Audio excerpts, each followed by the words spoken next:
मेरे मीठे बच्चों, तुम मुझे ईश्वर, अल्लाह, शिव, यहोवा, गॉड आदि नामों से पुकारते हो। तुमने मेरे लिए मंदिर, मस्जिद, चर्च एवं गुरुद्वारे बनवाए। तुमने वेद शास्त्र और कई प्रकार की धर्म पुस्तकें लिखी। मेरे पास पहुंचने के लिए तुमने पूजा, अर्चना, तप आदि किए। तुमने मेरे नाम पर अनेक युद्ध किए और मेरे लिए कई त्याग व बलिदान दिए। लेकिन दुर्भाग्यवश न तो मुझे कोई भी प्राप्त कर सका और न ही मेरे पास पहुंच पाया। वास्तव में मुझे जानने से पहले तुम्हें ये जानना और महसूस करना है कि तुम स्वयं कौन हो। तुमने अज्ञानतावश स्वयं को भौतिक शरीर मान लिया है। इसलिए तुम जाति, धर्म, रंग, भाषा व राष्ट्रीयता के नाम पर भेदभाव करते हो। स्थूल नेत्रों से दिखाई देने वाला तुम ये नश्वर शरीर नहीं हो। तुम तो अविनाशी आत्मा हो जो भ्रिकुटी के मध्य में स्थित होकर इस शरीर को नियंत्रित करती हो। अतः स्वयं को शरीर द्वारा कर्म करने वाली आत्मा अनुभव करो।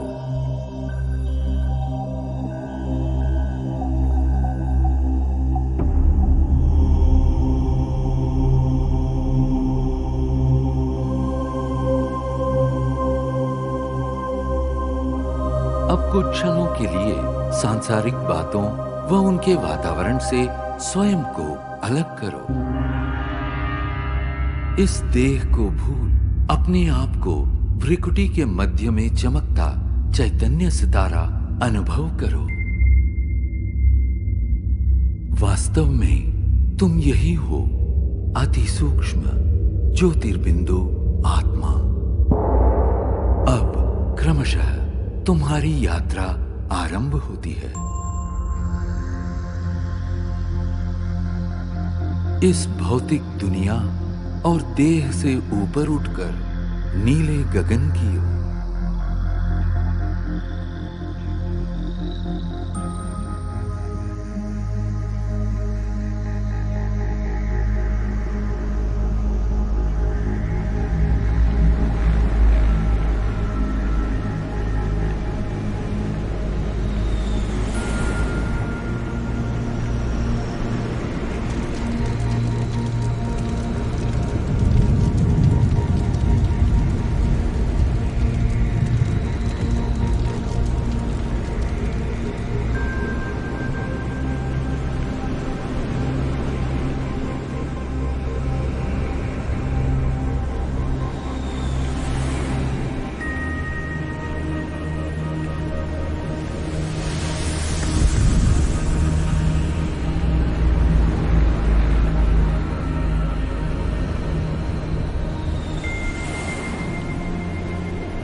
सूर्य, चंद्र, तारागणों से भी पार अब तुम एक सुनहरे प्रकाश युक्त दुनिया में पहुंच चुके हो।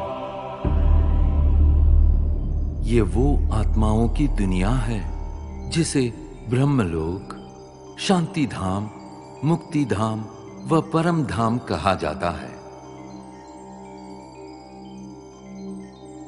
ये मधुर, शांतिपूर्ण दुनिया तुम आत्माओं का और मेरा भी मूल निवास स्थान है। मैं तुम आत्माओं का पिता, परम पिता परमात्मा शिव हूं। तुम आत्माओं की तरह मैं भी अति सूक्ष्म हूं। ज्योतिर्बिंदु होते हुए भी ज्ञान गुणों में सिंधु के समान हूं। मैं सर्वशक्तिमान जन्म मृत्यु के चक्र से परे होने के कारण सदा पावन हूं।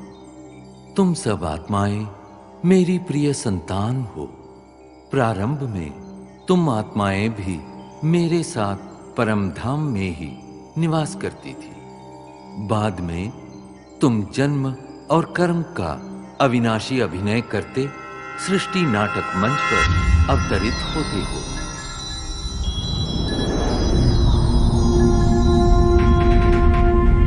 ये अनादि अविनाशी नाटक सतयुग, त्रेता युग, द्वापर युग और कलियुग 4 युगों में विभक्त है।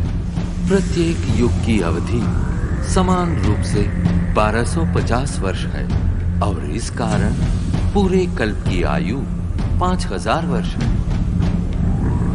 हर 5000 वर्ष में इस सृष्टि चक्र की हूबहू पुनरावृत्ति होती रहती है। कल्प के आरंभिक काल में सभी प्राणी और प्रकृति के 5 तत्व पावन थे। उस समय संसार सुख, शांति और आनंद से परिपूर्ण था।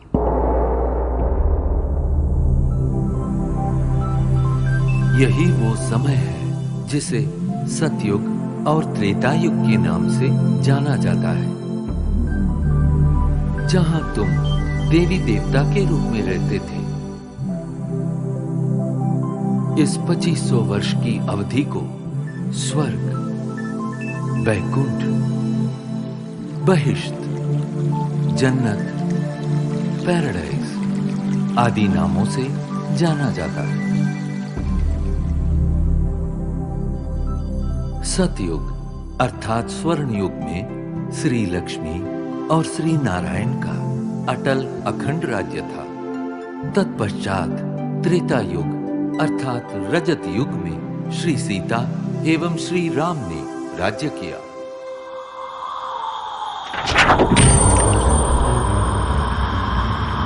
द्वापर युग में देवभान के कारण तुम विकारों में प्रविष्ट हो गए और इस कारण अपनी शक्तियां खोने लगे। इस अवधि में भिन्न भिन्न धर्म पिताएं आए और अपना धर्म स्थापित किए। प्रारंभ में इन धर्मों की स्थापना सारी मानव जाति को एक सूत्र में बांधने और उनका सही मार्ग प्रदर्शन करने के लिए हुई थी। अब इस कलियुग अर्थात कलह युग में मानव मन में विद्यमान 5 विकार चरम सीमा पर है, जिनके कारण 5 तत्व प्रदूषित हो गए हैं और तुम शांति एवं खुशियों से वंचित हो गए हो। परिणामतः दुख, अशांति के दलदल से मुक्ति पाने के लिए तुम मुझे पुकारने लगे।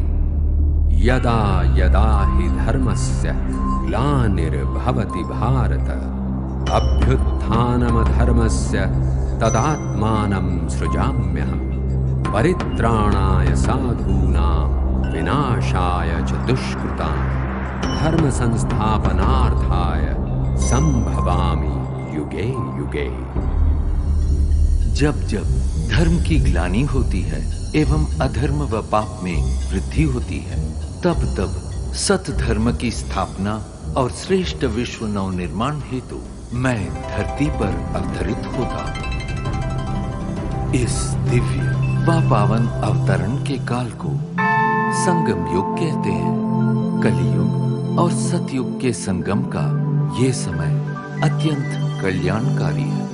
गीता में दिए इन वचनों के अनुसार अब भारत भूमि पर मेरा अवतरण हो चुका है।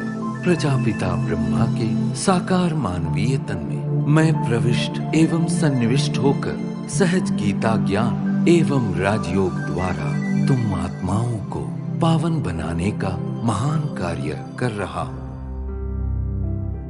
अब तुम देह सहित देह के सर्व संबंधों को भूल स्वयं को आत्मा निश्चय कर मुझ परम पिता परमात्मा को याद करो। यही राजयोग है जिसके द्वारा तुम्हारे जन्म जन्मांतर के विकर्म दग्ध होंगे और तुम सर्वगुणों एवं सर्वशक्तियों से संपन्न हो जाओगे। याद रखो, प्रकृति के पांचों तत्व भी तुम्हारे इसी संपन्नता की प्रतीक्षा कर रहे हैं। मेरे प्यारे बच्चों, मैं वही हूं जिसे तुम अनेक वर्षों से खोज रहे हो। मैं तुम्हारा अनादि पिता हूं। मैं जो हूं, जैसा हूं, मुझे भली भांति पहचानो और मेरी श्रीमत पर चलो, ताकि आने वाले स्वर्णिम युग में तुम अनेक जन्मों का श्रेष्ठ भाग्य प्राप्त कर सको। ओम